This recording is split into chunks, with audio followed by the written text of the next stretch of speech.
Menit ke-90 itu bukan sekadar angka. Bagi Liverpool musim ini, itu vonis mati yang ditunda. Ketika jam stadion memasuki angka 90, ketika wasit melihat arlojinya, dan ketika para pemain lawan mulai percaya pada keajaiban, Liverpool justru mulai lupa caranya bertahan. Dan di Vitality Stadium Minggu dini hari, kutukan itu kembali turun dari langit Inggris yang dingin. Bournemouth, tim yang di atas kertas seharusnya sopan pada sang juara bertahan. Tapi sepak bola tak pernah peduli status. Ia hanya menghormati yang siap sampai detik terakhir. Skor 2-2, Liverpool baru saja bangkit. Van Dijk menyundul harapan, Szoboszlai mengirim doa lewat kaki kanannya, dan publik Anfield versi tandang mulai berbisik, ini dia mental juara. Lalu, menit ke-90 plus 5, Amin Adli, satu sentuhan, satu gol, dan satu lagi cerita tragis masuk ke arsip penderitaan Liverpool musim ini. 3 kali, bukan 1, bukan 2, 3 kali Liverpool kalah karena injury time. Ini bukan kebetulan, ini bukan sial, ini adalah pola. Dan kali ini kita akan membedah mengapa Liverpool selalu runtuh di ujung waktu. Apa yang salah dari mentalitas, taktik, dan manajemen emosi mereka? Dan apakah ini tanda awal runtuhnya mahkota sang juara bertahan? Liverpool datang ke Vitality Stadium bukan sebagai penantang, melainkan sebagai raja yang membawa mahkota rapuh, dan Bournemouth tahu itu. Gol pertama datang seperti tamparan dingin, Evan Nilsson, tanpa ragu, tanpa izin. Gol kedua, Alex Jimenez, lebih kejam, lebih menyakitkan. 2 gol tanpa balasan, dan Liverpool seperti tim yang lupa bahwa mereka adalah Liverpool. Barulah setelah itu, mesin merah menyala. Virgil van Dijk, bek yang seharusnya bertugas memadamkan api, justru harus menjadi pemadam harapan lewat sundulan. Lalu Szoboszlai, tendangan bebas, indah, presisi, seperti puisi yang ditulis dengan kaki. Skor 2-2, momentum berpindah. Liverpool percaya, fans percaya. Tapi sepak bola selalu punya ironi, karena ketika Liverpool sibuk mengejar kemenangan, mereka lupa satu hal kecil, bertahan sampai peluit akhir. Menit ke-95, Amin Adli, gol, stadion meledak, Liverpool terdiam, pulang tanpa poin, kalah 2-3, dan luka baru tercipta.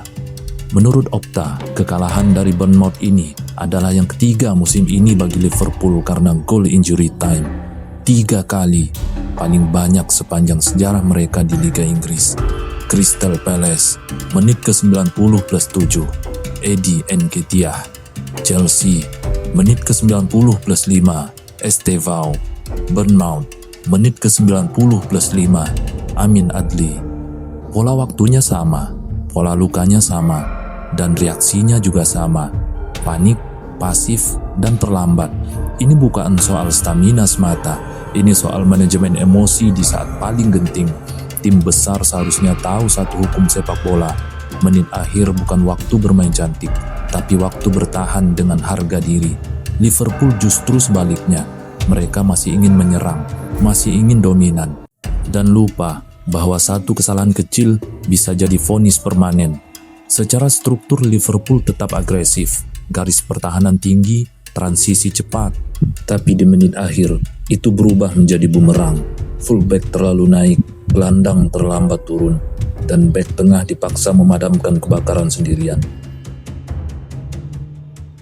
Masalahnya bukan kualitas, masalahnya adalah disiplin waktu.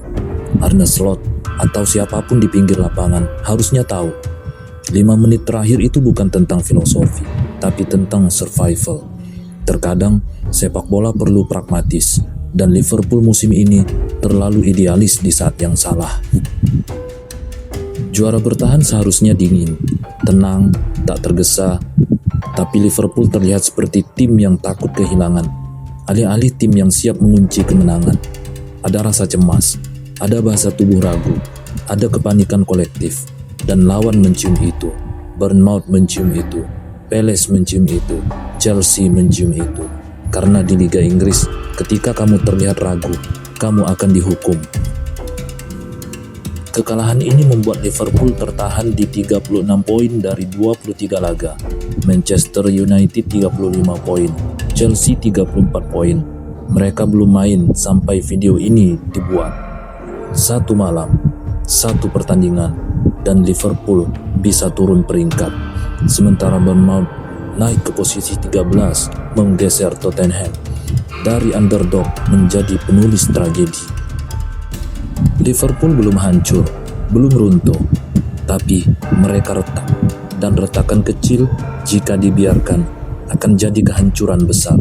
Pertanyaannya sekarang bukan soal gelar, bukan soal taktik, tapi soal satu hal sederhana. Bisakah Liverpool bertahan sampai peluit akhir? Karena di Liga Inggris, bukan siapa yang paling hebat yang menang, tapi siapa yang paling siap menghadapi detik terakhir. Jika Liverpool tak segera berdamai dengan waktu, maka injury time akan terus menjadi algojo yang datang tanpa ampun.